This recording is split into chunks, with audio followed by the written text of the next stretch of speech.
പോലെ നാം ഇരുപേർ ഒത്തുപള്ളിയിൽ ഒത്തുചേർന്നു. ഏറിയ നാള് പോയതല്ലേ,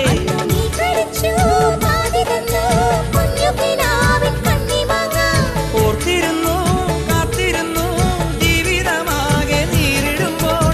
നീ പച്ചത്തുരുത്തായി സ്വപ്നത്തുരുമ്പായി കൽവിലിരുന്നു. കിളിച്ചുണ്ടൻ മാമ്പഴമേ, കിളികൊത്ത തേൻപഴമേ, തളിർ ചുണ്ടിൽ പുത്തിരി മുത്തായി ചിപ്പിയിൽ എന്നെ കാത്തുവെച്ചോ. രണ്ടാം കിളി കണ്ടു കൊതി കൊണ്ടുവരവുണ്ടപ്പോൾ, മൂന്നാം കിളി നാലാം കിളി എന്നാതിലേറെ കിളി അങ്ങോട്ട് കൊത്തിങ്ങോട്ട് കൊത്താ